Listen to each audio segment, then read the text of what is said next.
കുട്ടികൾ സ്റ്റാർട്ടപ്പ് അല്ലെങ്കിൽ students startup ഇപ്പോൾ ഭയങ്കര കോമൺ ആണ്. എല്ലാവർക്കും സ്റ്റാർട്ടപ്പ്. അതിന്റെ റീസൺ എന്ന് പറഞ്ഞു കഴിഞ്ഞാൽ ഒന്ന് സോഷ്യൽ മീഡിയയിലുള്ള ഫാന്റസി റീൽസ് ഒക്കെ ഭയങ്കര റീസൺ ആണ്. അപ്പോൾ ടെസ്റ്റിന് വേണ്ടിയിട്ട് മേ ബി ഞാനൊന്ന് പഠിക്കാൻ വേണ്ടിയിട്ട് തുടങ്ങുകയാണെങ്കിൽ ഓക്കെ ആണ്. അതല്ലാണ്ട് എന്റെ ജീവിതമാർഗ്ഗം ഇതാണെന്ന് പറഞ്ഞിട്ട് 10ാം ക്ലാസ്സിൽ ഒരു കുട്ടി ഇറങ്ങുന്നത് ഡേഞ്ചറാണ്. അത് ചിലപ്പോൾ മേ ബി സ്റ്റാർട്ടിങ്ങിലൊക്കെ ആളെ എല്ലാവരും കൂടി ഗ്ലോറിഫൈ ചെയ്യും. 10ാം ക്ലാസ്സിൽ ബിസിനസ് തുടങ്ങിയ മനുഷ്യൻ എന്ന് പറഞ്ഞിട്ട്. പക്ഷെ ഓൺ ഗോയിങ്ങിൽ ഓനോ എവിടെ എത്തിയെന്ന് വെച്ചാൽ ആൾക്കും ധാരണ ഉണ്ടാവില്ല. എല്ലാവരും കൂടി സ്റ്റാർട്ടിങ്ങിൽ ഓനെ പൊക്കി പറയും, 10ാം ക്ലാസ്സിന് ബിസിനസ് പക്ഷെ തുടങ്ങിയല്ലാണ്ട് ഓർക്കിന്നത് റൺ ചെയ്യണ്ടേ. ആ ടൈമിലാണ് ആ പയ്യൻ ഇടങ്ങാറാവുക. ഇത് നല്ലതാണോ ചീത്തതാണോ ഡിസ്കഷൻ വരികയാണെങ്കിൽ ഒരു തരത്തിൽ ഇത് ഭയങ്കര പോസിറ്റീവാണ്. നമ്മളെ കുറെ ആളുകൾ എന്തെങ്കിലും ഒന്ന് ബിൽഡ് ചെയ്യണം, ഒരു എംപയർ ബിൽഡ് ചെയ്യണം, ഭയങ്കര ഗ്രോത്ത് ഓറിയന്റഡ് വർക്ക് ചെയ്യുന്നുണ്ട്. പക്ഷെ അതിന്റെ ഒരു ഭയങ്കര ഡാർക്ക് സൈഡ് ഉണ്ട്. നമുക്ക് റിസ്ക് മാനേജ് ചെയ്യാൻ പറ്റാത്ത, അതല്ലെങ്കിൽ ഫെയിലിയർ, നമ്മൾ തീരെ ഫെയിലിയർ, അതായത് ഇപ്പോൾ ഒരു 10ാം ക്ലാസ് അല്ലെങ്കിൽ +1 +2 പഠിക്കുന്ന ഒരു കുട്ടി എന്നൊക്കെ പറഞ്ഞു കഴിഞ്ഞാൽ ഒരിക്കലും കംഫർട്ട് സോൺ അപ്പുറം കടന്നിട്ടുണ്ടാവില്ല. വീട്ടുകാർ ഊട്ടി വളർത്തുന്ന ടൈമാണ്. ആ ടൈമിൽ ബിസിനസ്സിലേക്ക് ഇറങ്ങാന്ന് പറഞ്ഞാൽ ഞാൻ പറയും ഇറ്റ്സ് നോട്ട് ഗുഡ്. കാരണം കുറച്ചെങ്കിലും എന്തായാലും ഫെയിലിയർ ഉണ്ടാവും, എന്തായാലും ഫണ്ട് മാനേജ്മെന്റ് ഡീലിംഗ് ഉണ്ടാവും, എന്തായാലും കുറെ ക്ലയൻസ് അക്വിസിഷൻ കുറച്ച് ടാസ്ക് ഉണ്ടാവും. സോ ഫെയിലിയേഴ്സ് അക്സെപ്റ്റ് ചെയ്യാനുള്ള ഒരു മെന്റാലിറ്റി ഇല്ലാത്തൊരു ടൈമിൽ തുടങ്ങുമ്പോൾ ആൾക്കത് അക്സെപ്റ്റ് ചെയ്യാൻ പറ്റില്ല. കുറെ ആൾക്കാർ സൂയിസൈഡ് അറ്റംപ്റ്റ് ചെയ്യും, കുറെ ആൾക്കാർ പിന്നെ മെന്റലി ഡിപ്രസ്ഡ് ആവും. അപ്പോൾ ഒരു ടൈം വരെ ഇപ്പൊ ചിലർ വെക്കും കോളേജിൽ പോകണം, നേരെ ബിസിനസ് സ്റ്റാർട്ട് ചെയ്ത് തുടങ്ങും. പക്ഷെ കോളേജ് ഒരുപാട് അറ്റ്മോസ്ഫിയർ നമ്മളെ എക്സ്പീരിയൻഷ്യലി നമ്മളെ സ്കിൽഡ് ആക്കുന്നുണ്ട്. കുറെ എക്സ്പീരിയൻസ് വരും, നമ്മൾ ഫെയിലിയേഴ്സ് അക്സെപ്റ്റ് ചെയ്യാനുള്ള എക്സ്പീരിയൻസ്, കമ്മ്യൂണിക്കേഷൻ എനേബിൾ ആക്കാനുള്ള എക്സെപ്റ്റൻസ്, പിന്നെ അതുപോലെ തന്നെ ആൾക്കാരോട് സംസാരിക്കാനുള്ള കോൺഫിഡൻസ്, അതല്ലെങ്കിൽ കുറച്ച് 10,000 രൂപ കയ്യിൽ നിന്ന് ലോസ് ആയാലും അത് പിടിച്ചേക്കാനുള്ള ഒരു പവർ, ഇതൊക്കെ കുറെ കിട്ടണം. അത് കിട്ടിയിട്ട് ഇറങ്ങുന്നതാണ് അതിന്റെ ഗെയിം. ഗ്രോത്ത് സർക്കിൾ മീറ്റ് ചെയ്യാനുള്ള കുറച്ച് ആൾക്കാർ നമ്മുടെ കൂടെ വേണം. അതായത് ഇപ്പൊ മേ ബി ബിസിനസ് റൺ ചെയ്യുന്നവര്, അല്ലെങ്കിൽ ഭയങ്കര വിഷനായിട്ട് വർക്ക് ചെയ്യുന്നവര്, അങ്ങനത്തെ ഒരു സർക്കിൾ വേണം. ഇടയ്ക്ക് മാത്രം അവിടെ പോയാൽ മതി. എന്നിട്ട് അവർ കാണാം അവരുടെ പ്രിവിലേജസ് അവർ എക്സ്പീരിയൻസ് ചെയ്യുന്നത് നമുക്ക് തന്നെ കൊതിക്കും. ഓരോ കാർ, ഓരോ വീട്, ഓരോ പൈസ വരുന്നത്, ഓരോ ബിസിനസ് റണ്ണത്, അത് കൊതിക്കണം അവർക്ക്. എന്നിട്ട് അതിനുവേണ്ടി വർക്ക് ചെയ്യുമ്പോൾ ഇടയ്ക്ക് മെന്റലി ഭയങ്കര പ്രഷർ ആകുമ്പോൾ വൈബ് സർക്കിൾ എടുത്ത് മീറ്റ് ചെയ്യണം. അത് നമ്മളൊന്ന് എനർജി ആണ്. പിന്നെയും ഗ്രോത്ത് സർക്കിളിൽ പോകണം. അപ്പോഴാണ് ആ ഗ്രോത്ത് സർക്കിളിൽ പോകുമ്പോഴാണ് നമുക്ക് അവർ ചെയ്യുന്ന പല കാര്യങ്ങളും, അവർക്ക് കിട്ടുന്ന പ്രിവിലേജസ് ഒക്കെ കാണുന്നത്, പല ആൾക്കാർ റെസ്പെക്ട് ചെയ്യുന്നത്, കുറെ ഫണ്ട് അക്കൗണ്ടിൽ ഇങ്ങനെ ഡീൽ ചെയ്യുന്നത്, ആൻഡ് വലിയ കാറിൽ വന്ന് ഇറങ്ങുന്നത്. അപ്പൊ നമുക്ക് ആഗ്രഹം തോന്നും. സോ ഡ്രീമിംഗ് ആണല്ലോ ഇനീഷ്യലി. അപ്പൊ അത് കാണുമ്പോൾ നമ്മൾ ഡ്രീം ചെയ്യാം. നമ്മൾ വൈബ് സർക്കിളിന്റെ കൂടെ ഫുൾ ടൈം പോകണമെന്നുണ്ടെങ്കിൽ നമുക്ക് ഡ്രീമിംഗ് ഉണ്ടാവില്ല. നമ്മൾ ആ കളിച്ച് ചിരിച്ച് നടക്കാനാണ് പ്ലാൻ ചെയ്യുള്ളൂ. ഒരുപാട് സംരംഭകരെ ഇൻഫ്ലുവൻസ് ചെയ്തുകൊണ്ട് സോഷ്യൽ മീഡിയ വഴി നല്ല വിഷനോടുകൂടി ഗൈഡൻസ് കൊടുക്കുന്ന ഡെസിഗ്രോ മീഡിയയുടെ ഫൗണ്ടർ ആൻഡ് CEO ആയിട്ടുള്ള നിസാം ബ്രോ ആണ് നമ്മളോടൊപ്പം പോഡ്കാസ്റ്റിലുള്ളത്. അപ്പം നിസാം ബ്രോ, നമുക്ക് ഗ്രോത്ത് മൈൻഡ് സെറ്റ് എന്ന് ഒരുപാട് ആളുകൾ പറയുന്നുണ്ടല്ലോ. അപ്പൊ എന്താണ് ഗ്രോത്ത് മൈൻഡ് സെറ്റ്? നല്ല ചോദ്യം. ഗ്രോത്ത് മൈൻഡ് സെറ്റ് ആക്ച്വലി ഇപ്പൊ നോർമൽ നമ്മളെല്ലാവരും ഡിഫൈൻ ചെയ്യുന്നതെന്ന് പറഞ്ഞു കഴിഞ്ഞാൽ എന്തെങ്കിലും കാര്യം ചെയ്യാനുള്ള ആഗ്രഹമുള്ള ഒരാൾക്കാരുടെ തോട്ട് പ്രോസസ് അത്രയുള്ളൂ. എന്തെങ്കിലുമൊക്കെ കാര്യം ചെയ്യണം, അല്ലെങ്കിൽ ഇങ്ങനെ ജീവിച്ചു പോയാൽ മതി എന്നല്ലാണ്ട് അതിന്റെ അപ്പുറത്തേക്ക് വേറെ എന്തെങ്കിലും അഡീഷണലി ഇപ്പൊ ഞാൻ അധികം സജസ്റ്റ് ചെയ്യില്ല. ഗ്രോത്ത് മൈൻഡ് സെറ്റിലുള്ള ഒരാൾ എന്ന് പറഞ്ഞു കഴിഞ്ഞാൽ ഒരു 100 ആൾക്കാരുടെ ഒരു കൂട്ടം ഉണ്ടെന്നുണ്ടെങ്കിൽ അതിൽ 90 പേര് ചെയ്യാത്ത കാര്യങ്ങൾ ചെയ്യാൻ ആഗ്രഹിക്കുന്നത് ആരോ അവർക്കൊരു ഗ്രോത്ത് മൈൻഡ് സെറ്റ് ഉണ്ടെന്നാ. അത് നെഗറ്റീവ് അല്ല, പോസിറ്റീവായിട്ട് 90 ആൾക്കാർ ചെയ്യാത്തത് എനിക്ക് ഇന്നൊരു കാര്യം ചെയ്യണം, ഒരു കൂടുതലായി അവരെക്കാളും ഒന്ന് മുകളിലാവണം എന്നുള്ള ചിന്തിക്കുന്ന ആൾക്കാർക്ക് ഗ്രോത്ത് മൈൻഡ് സെറ്റ് ഉണ്ടെന്ന് പറയും. എക്സാമ്പിൾ പറയുകയാണെങ്കിൽ ഇപ്പോൾ ഇന്നുള്ള ലെവലിനേക്കാളും ഒന്നും കൂടി അപ്ഗ്രേഡഡ് ആവണം നാളെ എന്ന് തോന്നുകയാണെങ്കിൽ എന്നെ സംബന്ധിച്ച് അതാണ് ഒരു ഗ്രോത്ത് മൈൻഡ് സെറ്റുള്ള ഒരു മനുഷ്യൻ. ഇപ്പം ഡെസ്ഗ്രോ മീഡിയയുടെ ഒരു CEO പൊസിഷനിൽ ഇരിക്കുന്ന സമയത്ത് ഒരുപാട് എഫേർട്ട്, ഹാർഡ് വർക്ക് അതിലൂടെ തന്നെ ആയിരിക്കും ഇപ്പൊ കടന്ന് ഒരു സ്റ്റേജിൽ വന്നിട്ടുണ്ടാവും. അപ്പൊ ആ ഒരു സമയത്ത് ഫേസ് ചെയ്തിട്ടുള്ള ഏറ്റവും വലിയ സ്ട്രഗിൾ എന്തായിരുന്നു? ഏറ്റവും ഫേസ് ചെയ്തിട്ടുള്ള ഇപ്പൊ ഇനീഷ്യൽ ടൈമിൽ കുറച്ച് മുന്നേ നമ്മൾ സ്റ്റാർട്ട് ചെയ്യുന്ന ടൈമിലേക്ക് ഏറ്റവും വലിയ സ്ട്രഗിൾ എന്ന് പറഞ്ഞു കഴിഞ്ഞാൽ നമുക്ക് ഇത് ബിൽഡ് ചെയ്യാനുള്ള ഒരു സപ്പോർട്ട് സിസ്റ്റം ഭയങ്കര കുറവ് കാരണം. അതായത് നമുക്കിപ്പോ ഒരു എംപയർ അല്ലെങ്കിൽ ഒരു കമ്പനി ബിൽഡ് ചെയ്യണമെന്നുണ്ടെങ്കിലൊക്കെ ഭയങ്കര പാടാണ്. കുറേ ആൾക്കാർ സപ്പോർട്ട് ചെയ്യേണ്ടി വരും. ഒറ്റയാൾ പോരാട്ടം എന്നൊക്കെ പറഞ്ഞു കഴിഞ്ഞാൽ ഭയങ്കര പാടാണ്. ആ ഒരു സപ്പോർട്ട് സിസ്റ്റം ഇല്ലാത്തത് ഭയങ്കര പ്രശ്നമായിരുന്നു. ഇപ്പൊ ഈവൻ ഫാമിലിയിൽ വരെ നമ്മൾ പറയാണ്ടൊക്കെയാണ് ബിസിനസ് സ്റ്റാർട്ട് ചെയ്യുന്നത്. ഫാമിലി പറഞ്ഞ പോലെ ചിലപ്പോൾ സപ്പോർട്ട് ചെയ്യില്ല. അപ്പൊ നമ്മൾ ജോലിക്ക് അപ്ലൈ ചെയ്ത് ജോലി ചെയ്തുകൊണ്ടിരിക്കണമെന്നൊക്കെ പറഞ്ഞിട്ട് ബിസിനസ് റൺ ചെയ്യുന്നത് സ്റ്റാർട്ട് ചെയ്യുന്നത്. അപ്പൊ ആ ഒരു ടൈമിൽ തന്നെ സ്ട്രഗിൾ അങ്ങനെയായിരുന്നു. ഇപ്പൊ അതൊക്കെ മാറി. ഇപ്പൊ നമ്മൾക്ക് കൂടുതലായിട്ട് ഇപ്പോൾ മാർക്കറ്റിംഗ് ചെയ്ത് കുറെ ആൾക്കാർ അറിഞ്ഞു തുടങ്ങിയപ്പോൾ കുറെ ആൾക്കാർ സപ്പോർട്ട് ചെയ്യുന്നുണ്ട്. ഭയങ്കര സപ്പോർട്ടാണ് ഇപ്പോഴത്തെ. പിന്നെ എപ്പോഴും പറഞ്ഞ പോലെ സപ്പോർട്ട് അല്ലെങ്കിൽ പ്രോബ്ലം ഇല്ലാണ്ടിരിക്കുന്നില്ല. എന്തായാലും പ്രോബ്ലംസ് ഉണ്ടാവും, ഓൺ ഗോയിങ്ങിലും പ്രോബ്ലം. ഇപ്പൊ നമുക്കിപ്പോൾ ഉള്ള പ്രോബ്ലംസ് ഉണ്ട്, കുറച്ച് കഴിഞ്ഞാൽ ഫ്യൂച്ചറിലും പ്രോബ്ലംസ് കയറാം. സോ അത് മാറി നിൽക്കുന്നു. ഇപ്പോൾ ചിലർ പറയില്ലേ, നമുക്ക് സ്റ്റാർട്ട് ചെയ്യുന്ന ടൈമിൽ 1000 റുപ്യന്റെ പ്രോബ്ലം കയറി, ഇപ്പൊ 1 ലക്ഷത്തിന്റെ പ്രോബ്ലമാണ്. കുറച്ച് കഴിയുമ്പോൾ 1 കോടികളുടെ പ്രോബ്ലംസ് ഉണ്ട് സ്റ്റിൽ. അത് ഫൈനാൻഷ്യലി ആയിക്കോട്ടെ, ആൻഡ് മൊത്തത്തിൽ ടീം മാനേജ്മെന്റ് ആയിക്കോട്ടെ, അതിലൊക്കെ ചെറിയ പ്രോബ്ലംസ് ഇപ്പോഴും ഉണ്ട്. യെസ്. അതിലിപ്പം പലരും പറയും ഒറ്റയ്ക്ക് വഴിവെട്ടി വന്ന ആളുകൾ എന്നൊക്കെ പറയും.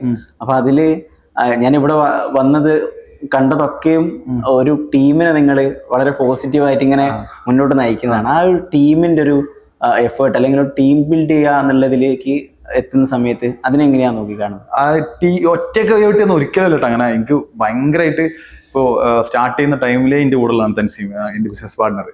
ആള് ഫേസ് ആയിട്ട് പുറത്തേക്ക് വന്നിട്ട് ഞാനുള്ളൂ. എനിക്ക് കറക്റ്റ്, അതായത് ഞാൻ എപ്പോഴും പറയും ഡുവൽ പാർട്ട്ണർഷിപ്പ് അല്ലെങ്കിൽ രണ്ടാൾക്കാരുള്ള പാർട്ട്ണർഷിപ്പാണ് ഏറ്റവും ബെസ്റ്റ് എന്ന് പറയും. സോളോ പാർട്ട്ണർഷിപ്പ് നല്ലതാണ്, നമുക്കെല്ലാം നമുക്ക് തന്നെ എടുക്കാം. പക്ഷെ ഒരാൾ സപ്പോർട്ടായിട്ടുണ്ടെങ്കിൽ ചില ടൈമിൽ നമ്മൾ ഭയങ്കര വീക്ക് ആകുമ്പോൾ അപ്പുറത്തുള്ള ആൾ ഭയങ്കര സ്ട്രോങ് ആയി കയറും.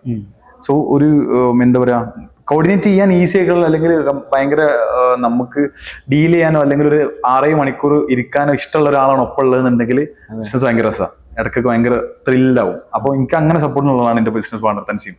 സോ ഒറ്റയ്ക്ക് ലോൺ ഉണ്ടായിരുന്നു കൂടെ. പക്ഷെ പിന്നെ അത് മാത്രമല്ല, ടീം അതിന് ശേഷം ഇപ്പോഴും ടീം മാനേജ്മെന്റ് ആയാലും നമ്മൾ മാത്രമല്ല, ടീം കംപ്ലീറ്റ്ലി ഇൻവോൾവ് ആവാണ്ട് നമുക്ക് ടീം മാനേജ് ചെയ്യാൻ പറ്റില്ല. അവരും തീരുമാനിക്കണം നമ്മളോട് മാനേജ്ഡ് ആവണം എന്നുള്ളത്. നമ്മൾ ടീം മാനേജ് ചെയ്യുമ്പോൾ നമ്മൾ കുറെ കാര്യങ്ങൾ പറഞ്ഞാൽ അവരത് ചെയ്യണമല്ലോ. അപ്പോൾ പിന്നെ ഞങ്ങൾ കോളേജിൽ നിന്ന് യൂണിവേഴ്സിറ്റി, പോണ്ടിച്ചേരി യൂണിവേഴ്സിറ്റിയിൽ നിന്നാണ് കഴിഞ്ഞിറങ്ങിയത്. അവിടെ അത്യാവശ്യം പാട്ടും പരിപാടി അങ്ങനെ ഭയങ്കര എൻജോയ്മെന്റ് കഴിഞ്ഞ് ഇറങ്ങുമ്പോൾ ഞങ്ങളുടെ മൈൻഡിൽ ഏക ഒരു കാര്യം എന്ന് പറഞ്ഞാൽ കമ്പനി തുടങ്ങുമ്പോൾ ബോറിംഗ് പരിപാടിയിലേക്ക് പോകരുത്.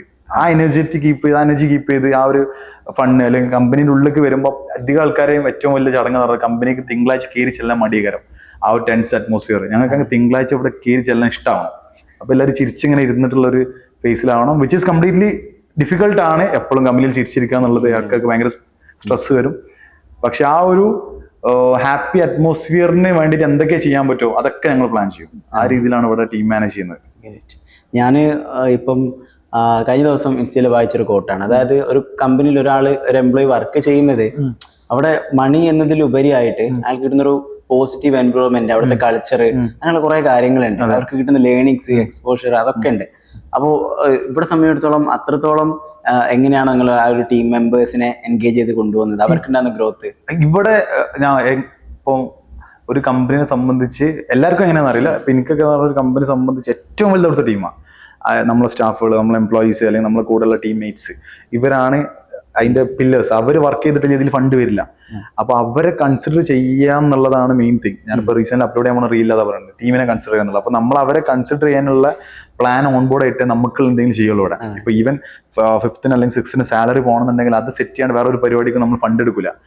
അപ്പോ അവർക്ക് കൺസിഡർ, അത് സാലറി എന്ന് പറഞ്ഞാൽ ഒരു കാര്യം മാത്രമാണ്, വേറെ ഒരുപാട് കാര്യങ്ങളുണ്ട്. ഇവർക്ക് എൻവയോൺമെന്റൽ പ്രഷർ ഉണ്ടോ ഞങ്ങൾ നല്ല ചെക്ക് ചെയ്യും. നല്ല പ്രഷർ ഉണ്ടെങ്കിൽ അത് എങ്ങനെയും സൂട്ട് ചെയ്യാനുള്ള പരിപാടി നമ്മൾ എടുക്കും. പിന്നെ അതുപോലെ തന്നെ ഞങ്ങൾ ഡെയിലി മീറ്റിംഗ് നടത്തും, അല്ലെങ്കിൽ ഇപ്പോൾ ഡെയിലി ഇവിടെ ഒന്ന് റണ്ണിങ് നടക്കുമ്പോൾ ഒരു 2-3 മീറ്റിൽ കൂടുതൽ ഒരാളുടെ ഫേസ് ഡള്ളായി നിൽക്കുകയാണെങ്കിൽ ഞങ്ങൾ അത് റിസർച്ച് ചെയ്യും. എന്താണ് അങ്ങനെ ഡള്ളാവണത്, അതിൻ്റെ റീസൺ ഉണ്ടോ? അത് ടീമിനോട് ചോദിച്ചാൽ ഞങ്ങൾ ചോദിക്കും, ഡയറക്റ്റ്ലി ചോദിക്കും എന്താ സംഭവം, എന്താ ഫേസ് ഡള്ളാണ്, നമ്മൾ ഇഷ്യൂ ആണോ കമ്പനിയുടെ ഇഷ്യൂ ആണോ, അല്ലെങ്കിൽ അപ്പോൾ താല്പര്യമില്ലാണ്ട് ഒരാൾ കമ്പനി തുടരരുത്, അത്രേ ഉള്ളൂ ചെറുത്. അപ്പോൾ അവർക്ക് താല്പര്യം ഉണ്ടാക്കാത്തക്ക രീതിയിലുള്ള കുറെ കാര്യം നമ്മളിവിടെ ചെയ്യും. ഇപ്പൊ ഇവിടെ ഡെസ്കോയിൽ ഫുള്ളി ഇൻഫോർമൽ അറ്റ്മോസ്ഫിയറാണ്, ഒരു ഭയങ്കര ഫൺ അറ്റ്മോസ്ഫിയർ, ഭയങ്കര എൻഗേജിങ് ആണ്. ഫ്രണ്ട്സ് പോലെയാണ് നമ്മളെല്ലാവരും ഇവിടെ. അപ്പോൾ എല്ലാവരും പറയുന്നുണ്ട് ഫാമിലി പോലെ ഫാമിലി, പക്ഷെ ഇവിടെ റിയലി ആ ഒരു സെഗ്മെന്റ് തന്നെയാണ് ഇവിടെ. അതായത് ഫുള്ളി ഇൻഫോർമൽ ആയിട്ട് എടാപോട ബന്ധങ്ങളാണ് ടീംമേറ്റ്സ് നമ്മൾ തമ്മിൽ. അപ്പൊ അത് ഞങ്ങൾക്ക് കൂടി വേണ്ടിയിട്ടാണ്, അത് ഞങ്ങൾക്കും ആ ഒരു ഹാപ്പിനെസ്സോട് കിട്ടാണ്. സോ ആ ഒരു അറ്റ്മോസ്ഫിയർ, എൻവയോൺമെന്റൽ പ്രഷർ കൊടുക്കാത്ത രീതിയിലുള്ള ഒരു ആറ്റിറ്റ്യൂഡ്, പറ്റുന്ന രീതിയിലുള്ള ഫൈനാൻഷ്യൽ സപ്പോർട്ട് നമ്മൾ കൊടുക്കും. അത് പേഴ്സണലി ആയിക്കോട്ടെ സാലറിയിലായിക്കോട്ടെ നമ്മൾ കൊടുക്കലുണ്ട്. പിന്നെ അവർക്ക് ഗ്രോത്ത്, കമ്പനി ഗ്രോ ചെയ്യുന്നുണ്ടെന്ന് അവർക്ക് പ്രൂവ് ചെയ്ത് കൊടുക്കുന്നുണ്ട്. അത് ടീമിനെ ഭയങ്കര എനർജറ്റിക് ആക്കും. അതെ, ഞാനിവിടെ വന്നപ്പോഴും എനിക്ക് കിട്ടിയ ഫീലും ആ പോസിറ്റീവ്നെസ് തന്നെയാണ്. ഇപ്പം കഴിഞ്ഞ ദിവസം എനിക്ക് ഇൻസ്റ്റയിൽ ഒരു കുട്ടി മെസ്സേജ് അയച്ചു. എന്നോട് പറഞ്ഞു എനിക്ക് 15 വയസ്സാണ്, ഞാനൊരു സ്റ്റാർട്ടപ്പ് തുടങ്ങിയിട്ടുണ്ടെന്ന് പറഞ്ഞ് 3 റീലുകളൊക്കെ ഉണ്ട്. അപ്പൊ അതില് പല സ്റ്റാർട്ടപ്പിന്റെ 3 വോയിസ് ഓവറും കാര്യങ്ങളൊക്കെ തന്നെയാണ്. അപ്പൊ ഞാനിങ്ങനെ ആലോചിക്കുകയാണ്, അതായത് ഒരു 10 വർഷം മുൻപ് അല്ല 15 വർഷം മുൻപ് ഒരു സ്റ്റാർട്ടപ്പ് തുടങ്ങുക, ഒരു ബിസിനസ് തുടങ്ങുക എന്ന് പറഞ്ഞിട്ടൊരു കുട്ടി വരുന്നതും ഇപ്പോഴത്തെ കാലത്ത് ഒരു കുട്ടി വരുന്ന തമ്മിലുള്ള ഡിഫറൻസ്, ഭയങ്കര സാധ്യതകളുടെ ഒരു മാറ്റമുണ്ട്. അപ്പൊ അതിനെ എങ്ങനെയാ ബ്രോ നോക്കി കാണുന്നത്? അതായത് കുട്ടികൾ സ്റ്റാർട്ടപ്പ് അല്ലെങ്കിൽ സ്റ്റുഡൻസ് സ്റ്റാർട്ടപ്പ് ഇപ്പൊ ഭയങ്കര കോമൺ ആണ്, എല്ലാവർക്കും സ്റ്റാർട്ടപ്പ്. അതിന്റെ റീസൺ എന്ന് പറഞ്ഞു കഴിഞ്ഞാൽ ഒന്ന് സോഷ്യൽ മീഡിയയിലുള്ള ഫാന്റസി റീൽസ് ഒക്കെ ഭയങ്കര റീസൺ ആണ്. ഇത് നല്ലതാണോ ചീത്തതാണോ ഡിസ്കഷൻ വരികയാണെങ്കിൽ ഒരു തരത്തിൽ അത് ഭയങ്കര പോസിറ്റീവാണ്. നമ്മളെ കുറെ ആളുകൾ എന്തെങ്കിലും ഒന്ന് ബിൽഡ് ചെയ്യണം, ഒരു എംപയർ ബിൽഡ് ചെയ്യണം, ഭയങ്കര ഗ്രോത്ത് ഓറിയന്റഡ് വർക്ക് ചെയ്യുന്നുണ്ട്. പക്ഷെ അതിന്റെ ഒരു ഭയങ്കര ഡാർക്ക് സൈഡ് ഉണ്ട്. ഒരു നമുക്ക് റിസ്ക് മാനേജ് ചെയ്യാൻ പറ്റാത്ത, അതല്ലെങ്കിൽ ഒരു ഫെയിലിയർ, നമ്മൾ തീരെ ഫെയിലിയർ, അതായത് ഇപ്പൊ ഒരു 10ാം ക്ലാസ് അല്ലെങ്കിൽ +1 +2 പഠിക്കുന്ന ഒരു കുട്ടി എന്നൊക്കെ പറഞ്ഞു കഴിഞ്ഞാൽ ഒരിക്കലും കംഫർട്ട് സോൺ അപ്പുറം കടന്നിട്ടുണ്ടാവില്ല. വീട്ടുകാർ ഊട്ടി വളർത്തുന്ന ടൈമാണ്. ആ ടൈമിൽ ബിസിനസ്സിലേക്ക് ഇറങ്ങാന്ന് പറഞ്ഞാൽ ഞാൻ പറയും ഇറ്റ്സ് നോട്ട് ഗുഡ്.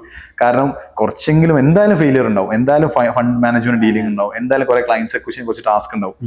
സോ നമുക്ക് എന്താ പറയാ, ഫെയിലിയേഴ്സ് അക്സെപ്റ്റ് ചെയ്യാനുള്ള ഒരു മെന്റാലിറ്റി ഇല്ലാത്തൊരു ടൈമിൽ തുടങ്ങുമ്പോൾ ആൾക്കത് അക്സെപ്റ്റ് ചെയ്യാൻ പറ്റില്ല. കുറെ ആൾക്കാർ സൂയിസൈഡ് അറ്റംപ്റ്റ് ചെയ്യും, കുറെ ആൾക്കാർ പിന്നെ മെന്റലി ഡിപ്രസ്ഡ് ആവും. അപ്പോൾ ഒരു ടൈം വരെ ഇപ്പൊ ചിലർ വെക്കും കോളേജിൽ പോകണം, നേരെ ബിസിനസ് സ്റ്റാർട്ട് ചെയ്തോടേക്കും. പക്ഷെ കോളേജ് ഒരുപാട് അറ്റ്മോസ്ഫിയർ നമ്മളെ എക്സ്പീരിയൻഷ്യലി നമ്മളെ സ്കിൽഡ് ആക്കുന്നുണ്ട്. കുറെ എക്സ്പീരിയൻസ് വരും, നമ്മൾ ഫെയിലിയേഴ്സ് അക്സെപ്റ്റ് ചെയ്യാനുള്ള എക്സ്പീരിയൻസ്, കമ്മ്യൂണിക്കേഷൻ എബിൾ ആക്കാനുള്ള അക്സെപ്റ്റൻസ്, എക്സ്പീരിയൻസ്, പിന്നെ അതുപോലെ തന്നെ ആൾക്കാരോട് സംസാരിക്കാനുള്ള കോൺഫിഡൻസ്, അതല്ലെങ്കിൽ കുറച്ച് 10,000 രൂപ കയ്യിൽ നിന്ന് ലോസ് ആയാലും അത് പിടിച്ചേക്കാനുള്ള ഒരു പവർ, ഇതൊക്കെ കുറെ കിട്ടണം. അത് കിട്ടിയിട്ട് ഇറങ്ങുന്നതാണ് അതിന്റെ ഗെയിം.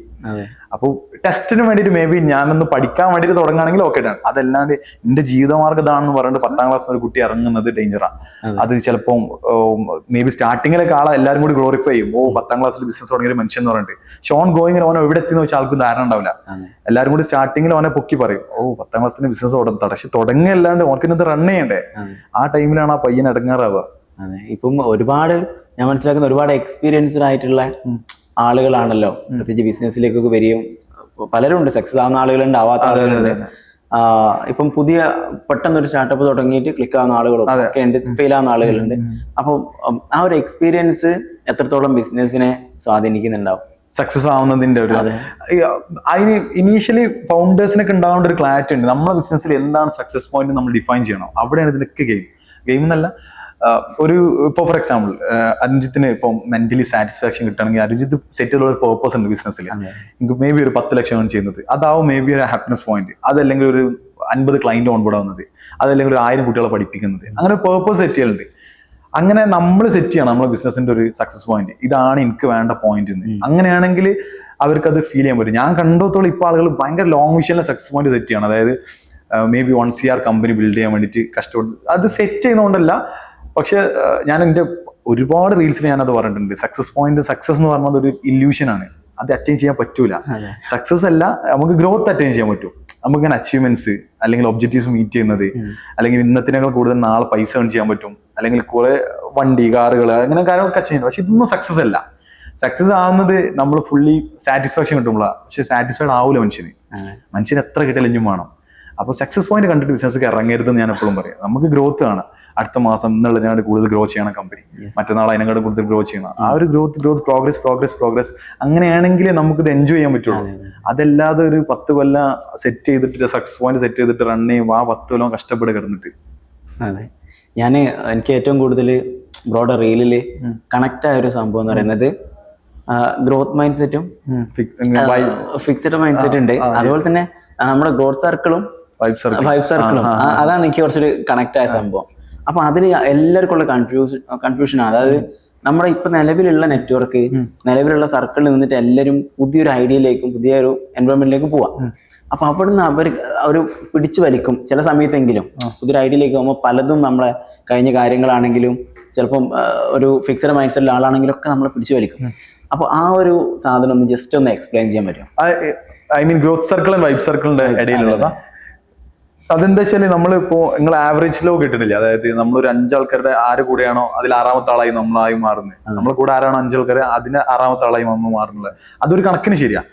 പക്ഷേ ആ തിയറി കേട്ടിട്ട് നമ്മൾ കംപ്ലീറ്റ്ലി ആൾക്കാരെ നമ്മളെ ഫണ്ണായി കണ്ടുള്ള ഫ്രണ്ട്സിനെ ഒഴിവാക്കാൻ പറ്റില്ല. അതുകൊണ്ടാണ് ഞാൻ അങ്ങനത്തെ ഒരു പ്ലോട്ട് ഇട്ടത്, ഗ്രോത്ത് സർക്കിൾ വൈബ് സർക്കിൾ എന്നുള്ള. വൈബ് വേണം മനുഷ്യന്മാർക്ക്. ഇപ്പോൾ അരഞ്ജിത്തിന് ചിരിക്കണം എന്നുണ്ടെങ്കിൽ ഒപ്പം ഫണ്ണ് പറയുന്ന ഫ്രണ്ട്സ് വേണം, അല്ലെങ്കിൽ റിലേഷൻഷിപ്പ് വേണ്ടി വരും, ഫ്രണ്ട്ഷിപ്പ് വേണ്ടി വരും. അപ്പൊ അത് കട്ട് ചെയ്യാൻ പറ്റൂല. അത് ഭയങ്കര ഒഴിവാക്കാൻ പറ്റാത്ത ഫാക്ടറാണ്.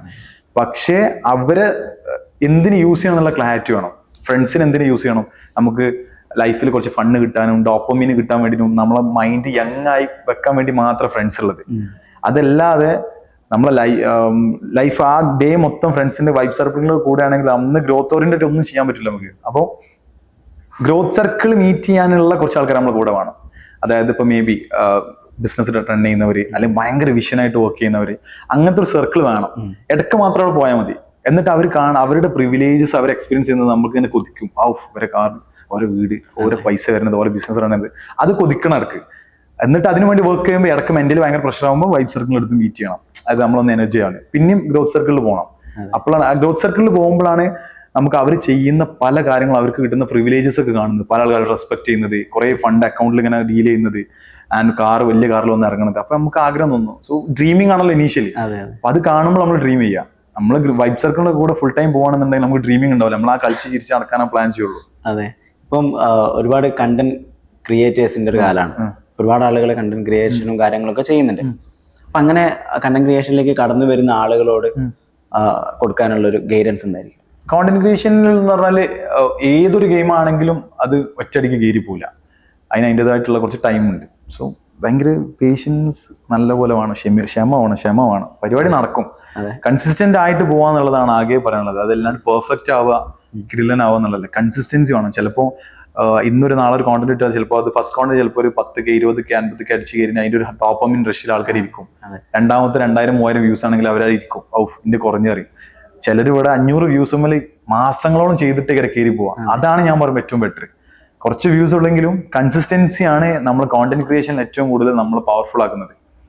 അതല്ലാണ്ട് ഒരു ഓവർ നൈറ്റിൽ ചിലപ്പോൾ ഭയങ്കര ഷെയറബിലിറ്റിയിലോ അതല്ലെങ്കിൽ ഭയങ്കര കൊളാബറേഷൻ യൂസ് ചെയ്തിട്ടോ വൈറലായി പോകുന്ന എല്ലാ ആൾക്കാരും അക്സെപ്റ്റ് ചെയ്യാം. കൺസിസ്റ്റന്റ് ആയിട്ട് മെല്ലെ ഇപ്പൊ നിങ്ങളൊരു കോണ്ടന്റ് ഒരാൾ കണ്ടു കഴിഞ്ഞാൽ അവർ നിങ്ങളെ പേജ് കയറി വെക്കുമ്പോൾ നിങ്ങൾ അത്രയും വാല്യൂസ് ആൾക്കാർ കൊടുത്തുള്ള വേറെ കോണ്ടന്റ് കാണുമ്പോൾ അതിന് വ്യൂസ് ഇല്ലെങ്കിൽ പോലും നിങ്ങൾ ബ്രാൻഡഡ് ആവും. അപ്പോൾ കൺസിസ്റ്റന്റ് ആയിട്ട് മെല്ലെ ഫോക്കസ് ചെയ്തിട്ടും ഒരു ടൈം ഡിസേർവിംഗ് ആയിട്ടുള്ള ഒരു അക്സെപ്റ്റൻസ് നമുക്ക് കിട്ടും. അതുവരെ കൺസിസ്റ്റൻസി കീപ്പ് ചെയ്യാം, വർക്ക് ചെയ്യാം. ഇപ്പം ഞാൻ ഒരു അവസാന ക്വസ്റ്റ്യനിലേക്ക് പോവുകയാണ്. അതായത് നമുക്ക് ഇപ്പൊ കോളേജൊക്കെ കഴിഞ്ഞിട്ട് ഒരുപാട് കുട്ടികൾ ഇറങ്ങുന്നുണ്ട്. ഇപ്പൊ കുട്ടികളൊക്കെ ഒരു സ്ഥാപനത്തിലേക്ക്, ഒരു കമ്പനിയിലേക്ക് വർക്ക് ചെയ്യാൻ വരുമ്പോഴും ബിസിനസ്സിലേക്ക് കടക്കുമ്പോൾ ഇവർക്ക് ഈ സ്കില്ലിന്റെ ഒരു പ്രാധാന്യം എത്രത്തോളം ആണെന്നുള്ളത് പലപ്പോഴും മനസ്സിലാവാറില്ല. എല്ലാവരും വിചാരിക്കുന്നത് നമ്മളെ പഠിക്കുന്ന നോളജ് കൊണ്ട് മാത്രം നമുക്ക് എല്ലാ കാര്യങ്ങളും അച്ചീവ് ചെയ്യാൻ പറ്റുന്നുള്ളത്.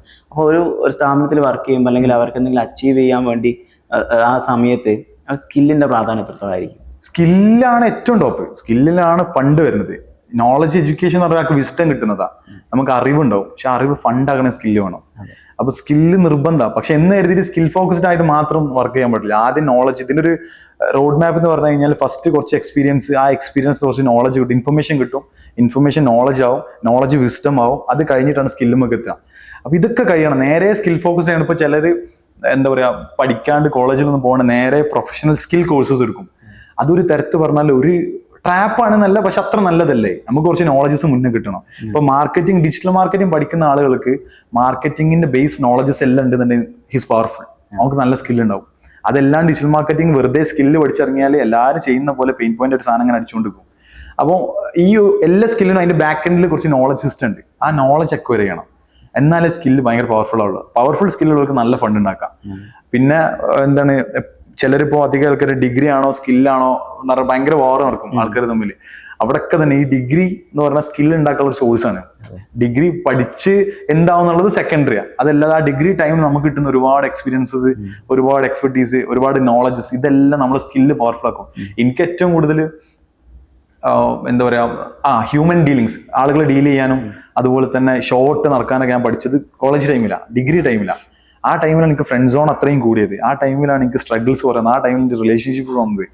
ഇതൊക്കെ ഒരു തരത്തിൽ എൻ്റെ ബിസിനസിനെ എഫക്ട് ചെയ്യുന്നുണ്ട്. അപ്പൊ ഡിഗ്രി ഉള്ള ആളുകൾക്ക് സ്കിൽ ഒന്നും കൂടെ കൂടും. ഡിഗ്രി ഉള്ള ആളുകൾക്കല്ല, ഡിഗ്രിത്തെ റിസോഴ്സ് യൂസ് ചെയ്ത ആളുകൾക്ക്. അപ്പൊ ഡിഗ്രി എന്ന് പറഞ്ഞു കഴിഞ്ഞാൽ സ്കില്ല് ഡെവലപ്പ് ചെയ്യാൻ യൂസ് ചെയ്യാൻ പറ്റുന്ന ഒരു സോഴ്സ് ആണ്. അതങ്ങനെ യൂസ് ചെയ്യുക. അതെല്ലാം ഡിഗ്രി ആണോ സ്കില്ലാണോ വലുതാണോ കോമ്പീറ്റ് ചെയ്യാണ്ട് ഡിഗ്രി എടുക്കുന്ന ആൾക്കാർ സ്കില്ല് ഡെവലപ്പ് ചെയ്യാൻ യൂസ് ചെയ്യുക. ഡിഗ്രി എടുക്കാത്ത ആളുകൾ സ്കില്ലിന് വേണ്ടിയിട്ട് വേറെ സോഴ്സ് കണ്ടെത്തുക. ഇപ്പം നമ്മുടെ സൊസൈറ്റിയിൽ ഒരുപാട് ഓണ്ടർപ്രണേഴ്സ് വരുന്നുണ്ട്, കോണ്ടന്റ് ക്രിയേറ്റേഴ്സ് വരുന്നുണ്ട്, സ്റ്റാർട്ടപ്പ് ഓണേഴ്സ്, ഒരുപാട് ആളുകൾ കടന്നു വരുന്നുണ്ട് ഈ ഒരു ഫീൽഡിലേക്ക്, ബിസിനസ് ആണെങ്കിലും എന്തിലേക്കാണെങ്കിലും. അപ്പൊ അവരോട് നിസാം ബ്രോക്ക് കൊടുക്കാനുള്ള ഒരു മെസ്സേജ് എന്താ? ഓണ്ടർപ്രണേഴ്സിന് കൊടുക്കാനുള്ളത്, ഓണ്ടർപ്രണേഴ്സിന് കൊടുക്കാനുള്ള എന്താണ്, നമ്മൾ പറയില്ല ഒരു നായ്ക്കളും ഉണ്ടാവില്ല സപ്പോർട്ട് ചെയ്യാൻ, ഒപ്പം വലുതായി പോകുന്നില്ലേ. അല്ല, അങ്ങനല്ല. മനുഷ്യന്മാർ ഒരാളുണ്ടാവില്ല സപ്പോർട്ട് ചെയ്യാൻ, സീരിയസ്ലി ഉണ്ടാവില്ല. ഒരു ടൈം എത്തണ വരെ, എത്തിക്കഴിഞ്ഞാൽ എല്ലാവരും വരും. ആ എത്തണ വരെ ഒരു മനുഷ്യനുണ്ടല്ലോ ഇപ്പൊ. അപ്പോൾ ഒറ്റക്ക് നടക്കാൻ പഠിച്ച ആളുകൾ ഇന്ത്യയിലേക്ക് എത്തും.